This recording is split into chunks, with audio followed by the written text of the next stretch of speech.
Hello friends, how are you? எல்லாம் நல்லா இருக்கீங்களா? இப்போ இன்றைக்கி ஞாயிற்றுக்கிழமை. இன்றைக்கி விஜய் டிவியில் நீயா நானான்னு ஒரு ப்ரோக்ராம் போச்சு. அதில் பக்தியுள்ள மாமியார், பக்தி இல்லாத மருமகள் இப்படி வச்சு கோபிநாத் சார் அந்த ப்ரோக்ராமை நடத்தினாங்க. ஓகே. ஆனால் மாமியார்கள் சொல்கிறது நிறைய விஷயங்கள் இருக்குது. அவங்க பெரியவங்க சொல்லி ஃபாலோ பண்ணிட்டு வந்திருப்பாங்க. நம்மளால் சில விஷயங்கள் ஃபாலோ பண்ண முடியாது. ஆனால் மருமகள்கள் என்ன பண்ணுறாங்க, இப்போ இருக்க இதுக்கு எல்லாத்துக்குமே கேள்வி கேட்குறாங்க. ஏன் இந்த மாதிரி பீரியட்ஸ் டைமில் நான் எதுவும் செய்யக்கூடாதா, அது இயற்கையானது தானா அப்படின்னு சொல்கிறாங்க. ஆக்சுவலி அந்த சடங்கு இல்லைங்க மருமகள்களே, ஞாபகம் வச்சுக்கோங்க. அதாவது நீங்கள் ஒரு ஊறுகாய் பாட்டில் போய் பீரியட்ஸ் டைமில் நீங்கள் அதை பாட்டிலோடு எடுத்து தொட்டு பாருங்கள், அது கெட்டு போகும்னு சயின்ஸ் இருக்குங்க. சரி, சில பேர் என்ன சொல்கிறாங்க, தனியாக படுத்துக்கங்க. அந்த காலத்தில் நாங்களாம் இருக்கும்போது உலக்கையெல்லாம் போட்டு படுக்க சொல்லிடுவாங்க. அப்போ அதனுடைய அர்த்தம் என்ன தெரியுமா உங்களுக்கு?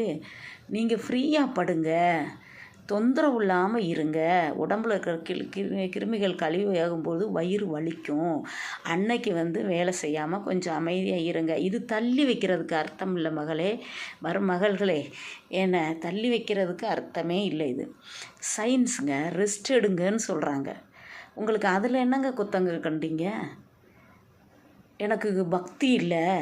ஆனால் பக்தின்றது நீங்கள் கடவுள்கள், இந்து கடவுள்கள், எல்லா கடவுள்களும் இருக்குது.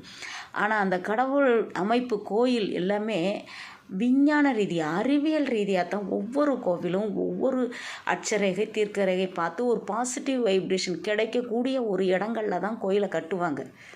நீங்கள் அங்கே வந்தீங்கன்னா கோவில்ன்ற ஒரு ஒழுக்கம் அதெல்லாம் நம்ம கற்றுக்கலாம். என்ன இன்றைக்கும் கோவிலில் கைலி கட்டி கொண்டு வராதீர்கள் அப்படின்னு போடுறாங்க. நீங்கள் அதையும் தெரிஞ்சுக்கலாம். ஏன்னா ஒரு ஒழுக்கம். அதே சமயம் கோவிலுக்குள்ள ஒரு வைப்ரேஷன். ஏன்னா நம்ம மனசை அமைதிப்படுத்தக்கூடிய ஒரு இடம். அது எந்த மதமாக கூட இருக்கட்டுங்க, அவங்களுக்கு பிடிச்ச சாமியை கும்பிட்டுக்கிறட்டும். ஏன்னா ஆனால் பக்தி இல்லை. அந்த சோலை இந்து மக்கள் மட்டும்தான் இருந்தாங்க. அதனால் சொல்கிறேன். அதில் என்னதுன்னா உங்களுக்கு எல்லாமே அறிவியல் ரீதியில் சொல்லப்பட்டது தான். இப்போ விநாயகருக்கு அருகம்புல் கொடுக்கணும், கொழுக்கட்டை பிடிக்கும் அப்படிலாம் சொல்கிறாங்க இல்லையா? ஆக்சுவலி உண்மையில் நீங்கள் விநாயகர் இருக்காங்களா இல்லையா, இந்த தர்க்கத்துக்கு நான் போக விரும்பலை. ஆக்சுவலி அதெல்லாம் உடம்புல சேர்க்கணும். அருகம்புல் சாறு எடுத்தால் சுகருக்கு நல்லது. ஆவியில் வேக வச்ச பொருள் சாப்பிட்டிங்கன்னா உடம்புக்கு நல்லது. இது தான் சொல்லப்பட்டது அறிவியல் ரீதியாகத்தான். இப்போ தட்சிணாமூர்த்தி சாமிக்கு சுண்டல் கொடுப்பாங்க இல்லையா, அந்த சுண்டலை சாப்பிடுங்க அப்படின்னு சொல்லுவாங்க. அதை முளைக்கட்டு வச்சு சாப்பிடுங்க. இதெல்லாம் ஆரோக்கியத்துக்கு நல்லது. என்ன இதனால தான் கோவிலுக்கு போங்க. ஒரு குடும்பம், ஒரு கூட்டு குடும்பம் சரி, நான் என்ன சொல்கிறேன், மருமகள்கள் இவ்வளவு தூரம் சொல்கிறாங்க இல்லையா? ஏன்னா இது எங்களால் இது ஃபாலோ பண்ண முடியாது, அது ஃபாலோ பண்ண முடியாது, இந்த சட்டம் இதெல்லாம் சட்டம் போடுறீங்க, அப்படி இப்படின்லாம் சொல்கிறீங்க இல்லையா? ஆனால் அந்த காலத்தில் பக்தி அப்படின்னு சில வழிமுறைகள், சில விரதங்கள் இருந்தாங்க மேடம். விரதம்னா உங்களை கட்டாயப்படுத்தலை மேடம், மருமகள்களே, கட்டாயப்படுத்தலை விரதம்னா. ஆனால் விரதம் இருந்தால் உடலுக்கு நல்லது, உடல் கருவிகளுக்கு ஓய்வு கொடுக்குறீங்கன்னு அர்த்தம். இதைத்தான் அந்த காலத்தில், அந்தந்த திதி காலத்தில், ஒரு விசேஷமான காலத்தில் உங்களை விரதம் இருக்க சொல்லியிருக்காங்க. இதை போய் எதுக்கெடுத்தாலும் தர்க்கம் விவாதம் பண்ணுறதுல அர்த்தமில்லை மருமகள்களே. நீங்களும் மகள்கள் தான்.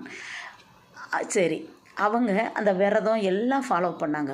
குடும்பம் பிரிஞ்சிச்சா? எனக்கு அதுதான் கேள்வி. குடும்பம் பிரிஞ்சா? எவ்வளோ ஒத்துமையாக இருந்தாங்க. இப்போ நீங்கள் இதெல்லாம் எதிர்த்து பேசுகிறீங்க. நான் ஏன் இது பண்ணணும், நான் ஏன் விரதம் இருக்கணும், நான் ஏன் கோயிலுக்கு போகணும், எல்லாம் பேசுகிறீங்களா? ஆனால் ஒரு குடும்பமாக நீங்கள் வாழ்கிறீங்களா? இப்போ நான் ஏன் புருஷன் சொல்ல பேச்சை கேட்கணும், நான் டைவர்ஸ் வாங்கிட்டு போகிறேன் அப்படின்னு தானே போகிறீங்க. இப்போ இருக்கிற ஜென்ரேஷன் 5 வருஷத்தை சேர்ந்தாப்புல இது வெட்டிங் டே ஆனிவர்சரி கொண்டாடினாலே பெரிய விஷயம். ஏன் மேடம் அதை பண்ண மாட்டேன்றீங்க? நாங்கள் சொந்த காலில் நிற்கிறோம், வருமானம் வருது, அதுவாக அர்த்தம்? பெரியவங்க சொல்கிறாங்கன்னா அதில் அர்த்தம் இருக்கும். அவங்களும் வழி வழியாக பெரியவங்கள்ட்ட தெரிஞ்சு தான் வந்திருப்பாங்க.